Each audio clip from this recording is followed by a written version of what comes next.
Morning बच्चों, प्रातःकालीन सभा में आप सभी का स्वागत और अभिनंदन और स्वागत है।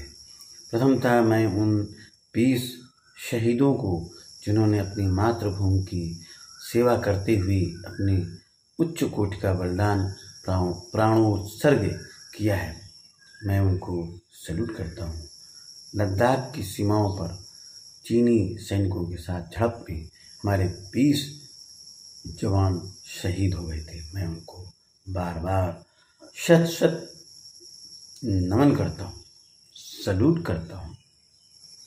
तो आइए क्षितिज भाग 1 में संकलित कक्षा 9 के लिए पाठ है रसखान के सवैये।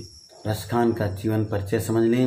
रसखान का जन्म सन 1548 में हुआ माना जाता है। उनका मूल नाम सैयद इब्राहिम था और वे दिल्ली के आसपास के रहने वाले थी। कृष्ण भक्ति ने उन्हें ऐसा मुग्ध कर दिया कि गोस्वामी विट्ठल नाथ से दीक्षा ली और ब्रजभूमि में जा बसे। सन 1628 में के लगभग उनकी मृत्यु हुई।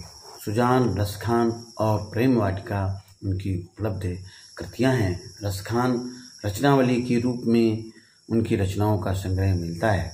प्रमुख कृष्ण भक्त कवि रसखान की अनुरक्ति न केवल कृष्ण के प्रति प्रकट हुई बल्कि कृष्ण भूमि के प्रति भी उनका अनन्य अनुराग व्यक्त हुआ है। उनके काव्य में कृष्ण की रूप माधुरी, ब्रज महिमा, राधा कृष्ण की प्रेम लीलाओं का मनोहर वर्णन मिलता है। वे अपनी प्रेम की तन्मयता, भाव विह्वलता और आसक्त के उल्लास के लिए जितने प्रसिद्ध हैं, उतने ही अपनी भाषा की मार्मिकता, शब्द चयन तथा व्यंजक शैली के लिए उनके यहाँ ब्रजभाषा का अत्यंत सरस और मनोरम प्रयोग मिलता है, जिसमें जरा भी शब्दाडंबर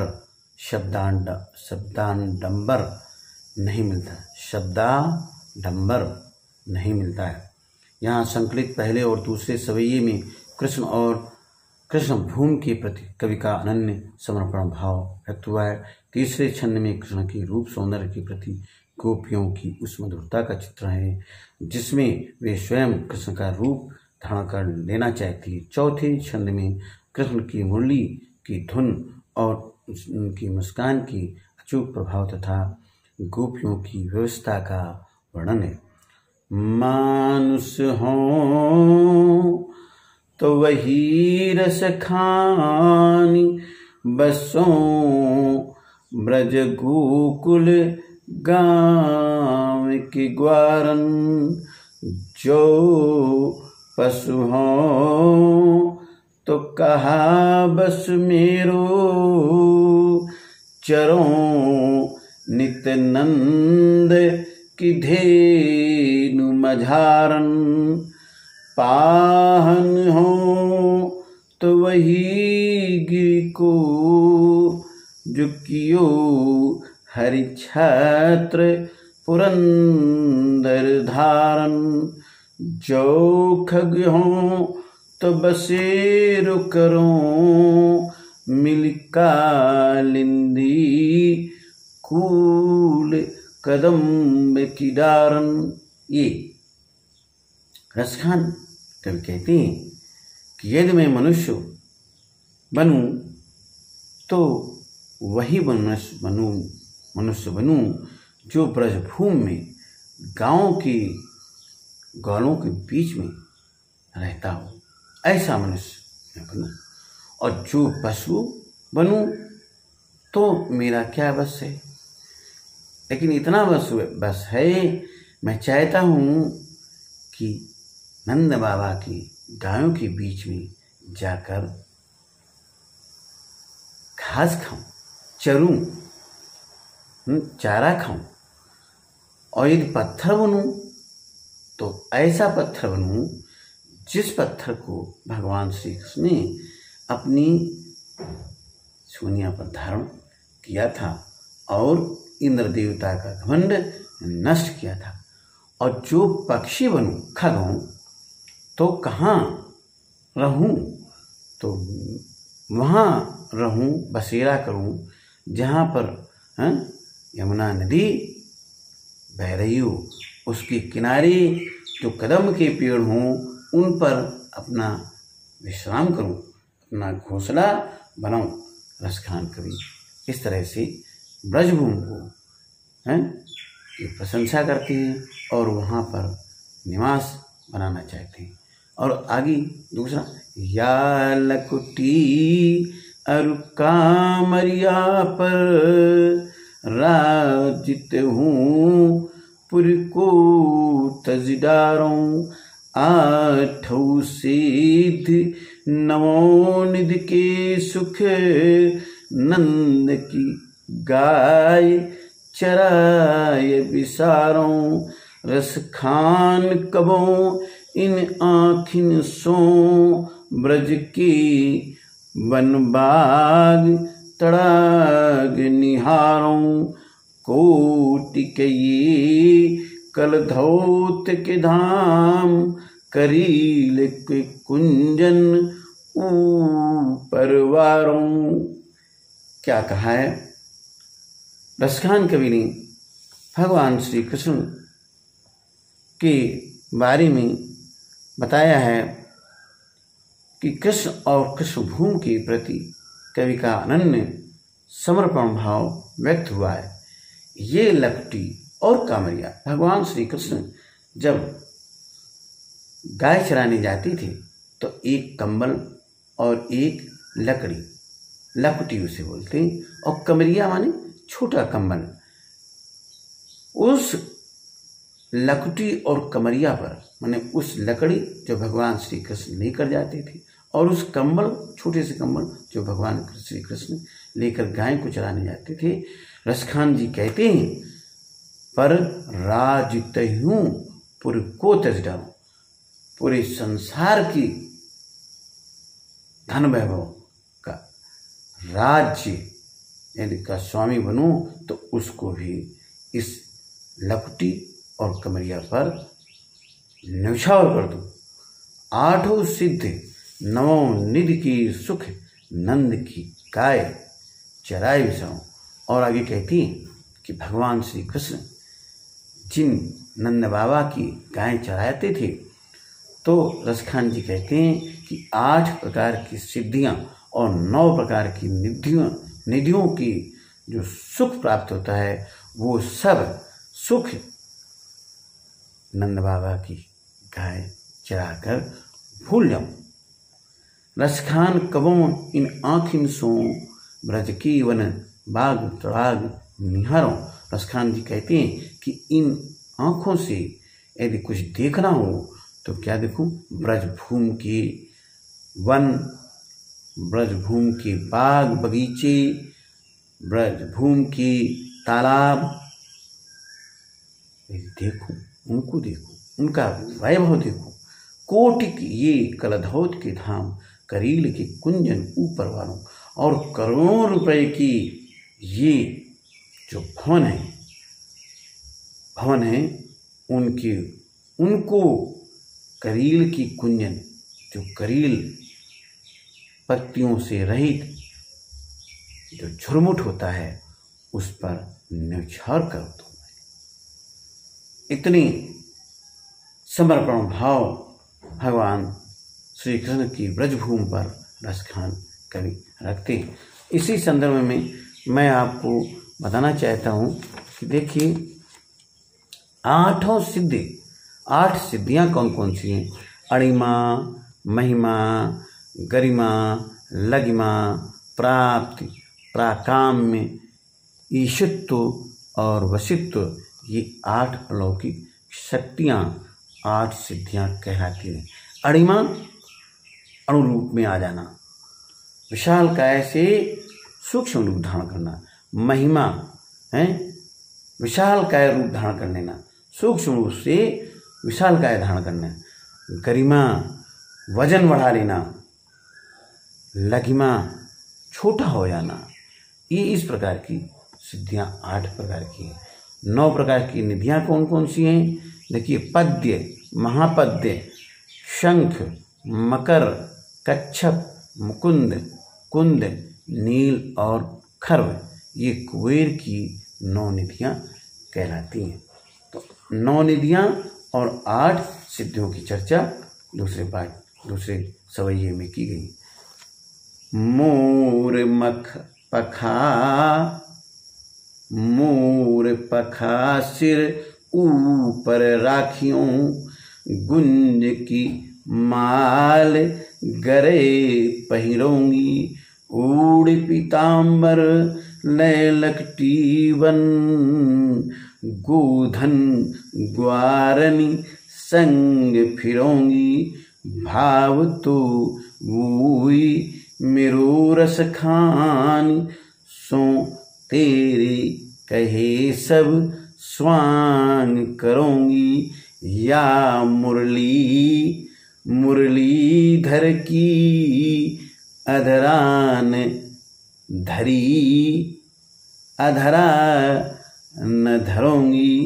तीसरे छंद में कृष्ण की रूप सौंदर्य के प्रति गोपियों की उस मुग्धता का चित्रण है जिसमें वे स्वयं कृष्ण का रूप धारण कर लेना चाहती हैं। तो देखिए, गोपी कहती है कि मैं भगवान श्री कृष्ण को पाने के लिए मैं सिर पर जो भगवान श्री कृष्ण मोर मुकुट लगाए हुए वो लगा लूंगी, और जो भगवान श्री कृष्ण गुंज एक वस्तु होती है लाल रंग की, उसकी माला पहनते थे, तो वो माला भी मैं पहन लूंगी। और भगवान श्री कृष्ण पीला वस्त्र धारण करते थे, तो वो पीला वस्त्र भी पहन लूंगी। और भगवान श्री कृष्ण लखटी रखते थे, और वन गोधन ग्वालन संग फिरोंगी। भगवान श्री कृष्ण गाँवों के बीच में, ग्वालों के बीच में रहते थे, उनके साथ भी मैं जाऊंगी, गायें चराऊंगी, पीताम्बर ओढ़ करके, लपटी ले करके, उनका वेश धारण करके, भगवान श्री कृष्ण का वेश धारण करके मैं वन वन फिरूंगी, और नंद बाबा की गायें उसी तरह से चराऊंगी जिस तरह से भगवान श्री कृष्ण चराते हैं। भाव तो वोई मेरो रस खान, सो तेरे कहीं सब स्वांग करूंगी। लेकिन ये सब करूंगी किसके लिए? भगवान श्री कृष्ण के लिए, भगवान श्री कृष्ण को पाने के लिए रस खान कर कहते हैं। ये सब मैं नाटक करूंगी, स्वांग माने नाटक। लेकिन एक चीज नहीं करूंगी, गोपियां कहती हैं, क्या? मुरलीधर की, जो भगवान श्री कृष्ण मुरली बजाते थे, वो मुरली है अधरा न धरी, अधरा न धरो, इस तरह से थोड़े से इन ओंठों पर वो मुरलियां नहीं रखूंगी। क्यों? ये सौतन है हमारे भगवान श्री कृष्ण के बीच में, हमारी और भगवान श्री कृष्ण के बीच में बाधा उत्पन्न करती है। ये मुरली भगवान श्री कृष्ण बजाते रहते हैं, हम हमारी याद भूल जाते हैं। तो चौथे छंद में कृष्ण की मुरली की धुन और उनकी मुस्कान की अचूक प्रभाव तथा गोपियों की व्यवस्था का वर्णन किया है। तो देखिए, कानन दय अंगुरी रहिबो, ऐसे जमही मुरली धुन मंद बजइए। गोपियां कहती हैं कि भैया जब मुरली भगवान श्री कृष्ण बजाएंगे तो मैं कान बंद कर लूँ। क्यों? कान बंद कर लूँ तो मुरली नहीं सुन पाऊंगी, तो उनके प्रति हमारा प्रेम नहीं उमड़ेगा। मोहनी तानन सो रस खान, अटा चढ़ी गोधन गहे तो कहे। मोहनी तानन सो रसखान, और कोई रसखान कर कहते हैं, और कोई ये जो मनमोहक मुरली की आवाज सुन करके अटारी पर चढ़ करके हैं गोधन गए हैं तो गए हैं, भगवान श्री कृष्ण गाएं तो गाएं, हमें कोई मतलब मैं नहीं रखूँ। तेरी कहो सिगरे ब्रज लोगन, काली को कितनों समझिए। और मैं बहुत पुकार जोर जोर से चिल्ला के कह रही हूँ, सब लोग ब्रज के लोग सुन लें, फिर कोई मुझे समझाने का प्रयास नहीं करे। मायरी वाह मुख की मुस्कान सम्हारी न जाइए न जाइए न जाइए। भगवान श्री कृष्ण की जो मोहनी मूरत है, जो मुस्कान है, जो तिरछी चितवन है, बांकी चितवन है, वो देख करके मैं उनके वश में हो जाऊंगी। मैं अपने सुध बुध खो दूंगी, फिर मुझे कोई दोष न दे। इसलिए आप भगवान श्री कृष्ण की रूप का वर्णन रसखान कवि बहुत अच्छे ढंग से किया है। आइए प्रश्न उत्तर जरा देख लें। ब्रजभूमि के प्रति कवि का प्रेम किन किन रूपों में व्यक्त हुआ है? प्रेम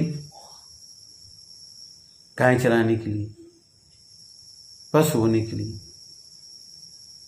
पक्षी बनकर कहाँ रहना है, ये सब बताया। कवि का ब्रज की वन, बाग और तालाब को निहारने के पीछे क्या कारण है? एक लपटी और कमरिया पर कवि सब कुछ न्यौछावर करने को क्यों तैयार है? सखी ने गोपी से कृष्ण का कैसा रूप धारण करने का आग्रह किया? अपने शब्दों में वर्णन कीजिए। एक्टिविटी नंबर 1, आपके विचार से कवि पशु, पक्षी और पहाड़ के रूप में भी कृष्ण का सानिध्य क्यों प्राप्त करना चाहता है? Activity number 2। एक्टिविटी नंबर 3, चौथे सवैये के अनुसार गोपियां अपने आप को क्यों विवश पाती हैं? कालिंदी कूल कदम्ब की डारन में कौन सा अलंकार है? अनुप्रास अलंकार। काव्य सौंदर्य फस्ट के लिए या मुरली मुरलीधर की अधान धरी अधरा न धरूंगी। आगे रसखान की इन सवैयों का शिक्षक की सहायता से कक्षा में आदर्श वाचन कीजिए, साथ ही की 2 सवैयों को कंठस्थ भी कीजिए।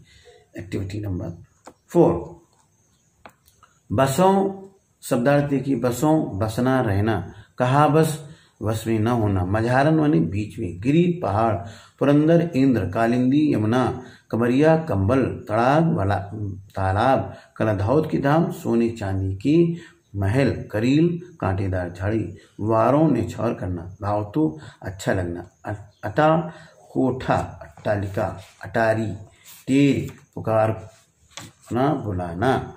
तो ये आप समझ लें, और कोई दिक्कत आ रही हो तो आप संपर्क कर सकते हैं 7905953504। Thank you very much being with me. Thank you very much. Raskhan के सवैये के साथ 20 जून 2020 को मैं डॉक्टर संतोष सिलाल। कमल।